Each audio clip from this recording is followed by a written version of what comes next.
विनोद कुमार सेहरा, पूर्व जिलाध्यक्ष, पूर्व मंडल कोऑर्डिनेटर, बहुजन समाज पार्टी, जनपद बलिया। क्या कहेंगे ये जो आज का ये दिन है इस पर क्या हुआ है?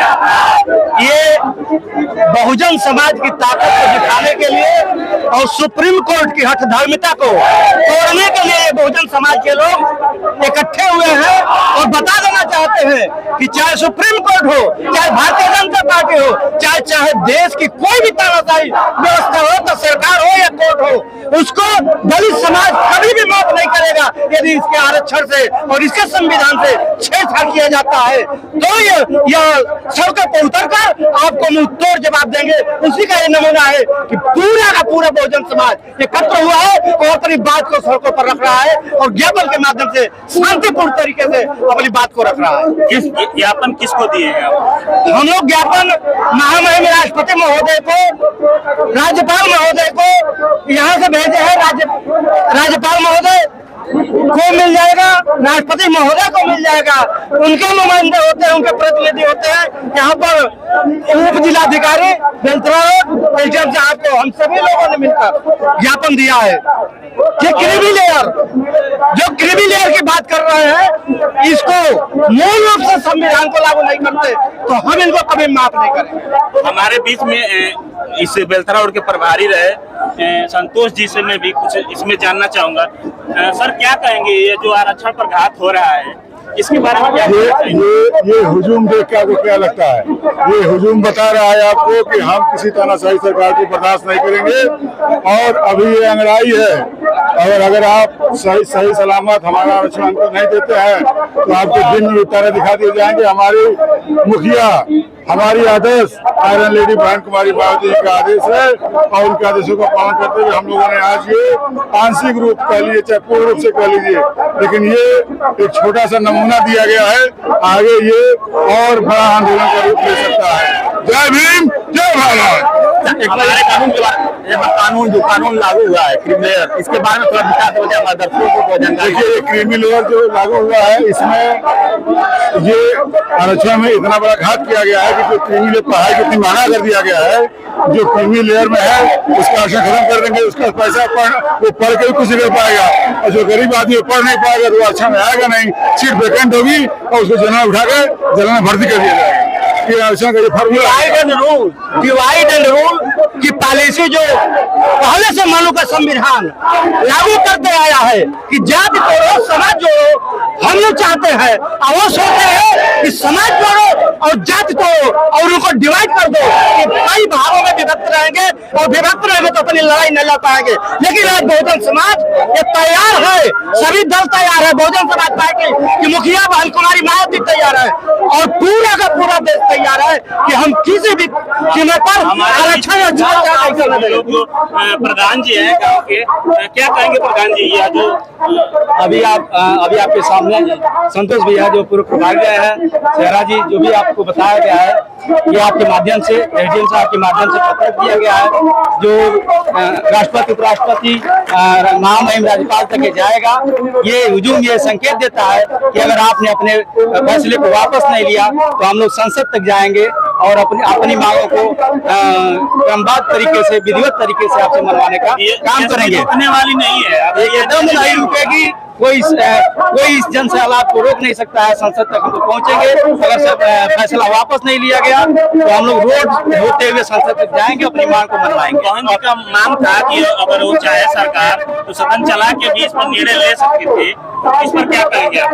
सदन चलवा के लिया जा सकता है, लेकिन ये सरकार भ्रष्टाचार रूपी सरकार है। ये जब तक आप रोड पे नहीं आएंगे तब तक ये मानने वाली नहीं। इसलिए ये भारतीय जनता पार्टी तानाशाही सरकार है और उसके तहत चल रही जो सुप्रीम कोर्ट है वो भी तानाशाही है और कभी भी विशेष रूप से सदन में नहीं बुला सकते, इसलिए कि दलितों का मामला है वो अन्य मामलों में बुला सकते हैं लेकिन दलितों का हित नहीं चाहते। आश्वासन मिला? अभी एसडीएम साहब को क्या आश्वासन मिला आपको? एसडीएम साहब ने कहा है कि जो आप ज्ञापन दिए हैं हम मूल रूप से महामहिम राष्ट्रपति और महामहिम राज्यपाल को हम मूल रूप से भेज देंगे और आपकी जो मांग है उसकी सिफारिश हम अपने पद पर कर देंगे। पूरा जो आप लोग घूमे हैं अभी शांतिपूर्वक यह मनाया गया है, कोई तोड़-फोड़ नहीं, बहुत अच्छा से बीता हुआ है। इस पर क्या कहेंगे अपने पूरे कार्यकर्ताओं को? और देखिए हम लोग के मुखिया बहन कुमारी मारुति जी और तमाम जो संगठन जो आह्वान किए थे, जिनके आह्वान पर हम हुजूम आए हैं, सबका अपील था कि कोई भी तोड़फोड़ नहीं करेंगे, कोई भी अशांति नहीं करेंगे, हम शांतिपूर्वक करेंगे। उसी का परिचय देते हुए हम शांतिपूर्वक अपनी बात को रखे हैं, अपनी मांग को रखे हैं, हम मार्च किए हैं। और हम एसडीएम तहसीलदार और पूरे प्रशासन का शांतिपूर्ण तरीके से मदद किया है और हम उम्मीद भी करेंगे कि शासन प्रशासन और सरकार हमारी भी उम्मीद पर खरा उतरे और क्रिमिनल और समाप्त करे और आरक्षण और संविधान मूल रूप से लागू करें। अभी आप लोगों ने एसडीएम साहब का ज्ञापन दे दिया, इसके बाद से आप लोग क्या करेंगे? अब हमारा शांतिपूर्ण तरीके से जो धरना प्रदर्शन था, आंदोलन था, मांग थी, सारी पूर्ण हो गई। अब हम धीरे धीरे अपने घरों को जाएंगे। अभी सभी लोगों को हम लोग निर्देश दे देंगे, सभी लोग अपने घरों को जाएंगे। जी जी, क्या कहेंगे सर, जो ये ज्ञापन दिया गया है क्या कहेंगे? आज जो 21 अगस्त 2024 को जो भारत बंद का आह्वान किया गया है बहुजन समाज पार्टी के नेता बहन कुमारी मायावती जी के द्वारा, और जो आप लोग आकर के यहाँ भीड़ को देख रहे हैं, आप लोगों को बहुत मीडिया बंधुओं को मैं बहुत धन्यवाद देना चाहता हूँ कि आप लोग सही सलामत आप लोग अपना विचार पेपर के माध्यम से, सोशल मीडिया के माध्यम से देने का काम करेंगे। बहुत धन्यवाद। आगे क्या कहना चाहेंगे अगर यह कार्य नहीं होता है क्रिमिनल का ये वाला, तो इस पर आगे क्या कहना चाहेंगे? मैं यही कहूँगा कि क्रिमिनल जो 10% हमारे जो समाज के आर्थिक रूप से 10% आर्थिक रूप से मजबूत हुए हैं, सामाजिकता से मजबूत नहीं हुए हैं, और जो SC ST के वर्गीकरण का जो व्यवस्था सुप्रीम कोर्ट ने दिया है गलत दिया है, इसलिए कि 2004 में पंजाब बनाम हरविंदर सिंह और चिन्मया बनाम आंध्र प्रदेश ने फैसला सुरक्षित रख लिया था, लेकिन सुप्रीम कोर्ट के जज DY चंद्रचूड़ ने उस आदेश के खिलाफ छेड़छाड़ किए हैं। यह SC ST के लोग उसको बर्दाश्त नहीं करेंगे। सुप्रीम कोर्ट से हम लोग यही मांग करते हैं, और बहन कुमारी मायावती जी ने एक बहुत ही ऐसा पूरे भारत के नेता है कि 4 अगस्त 2024 को कॉन्फ्रेंस करके ये हिदायत दी कि सुप्रीम कोर्ट अपना आदेश वापस ले, और केंद्र सरकार को हिदायत दी कि अगर आप लोग चाहते हैं कि SC ST सलामत रहे, सही सलामत से जिंदा रहे, उन लोगों को आरक्षण की भागीदारी मिलती रहे, तो आप लोग तुरंत विधेयक बुला करके आप लोग वो बिल को वापस करके नवी अनुसूची में डालने का काम करें। ये सुप्रीम कोर्ट के जज लोग हैं, ये कोलोजियम सिस्टम से आते हैं और उनको क्या कहना चाहेंगे? जो सुप्रीम कोर्ट में कोलियम सिस्टम से जो जज आते हैं, जैसे कहते हैं कि आरक्षण से पढ़ करके लोग डॉक्टर सही सलामत नहीं काम करते हैं, मैं सुप्रीम कोर्ट के जजों से कोलियम माध्यम से जो प्रवेश करते हैं, बगैर परीक्षा का, बगैर पढ़े लिखे जो प्रवेश करते हैं, मैं हिदायत देता हूँ सही सलामत जब काम नहीं कर सकता है तो आप बगैर परीक्षा के आप कोलियम के माध्यम से आप जज बनते हैं, तो आप 1% सही काम नहीं कर सकते हैं। यह SC ST लोगों को कहना है। जी धन्यवाद, बहुत धन्यवाद। हमारे बीच में क्या कहेंगे?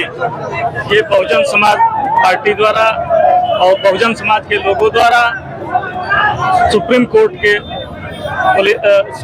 के आरक्षण के विरोध में जो आया है, यह साबित कर दिया है कि हमारी बात को मानना पड़ेगा, अन्यथा इससे भी बड़ी लड़ाई हम लड़ने के लिए तैयार।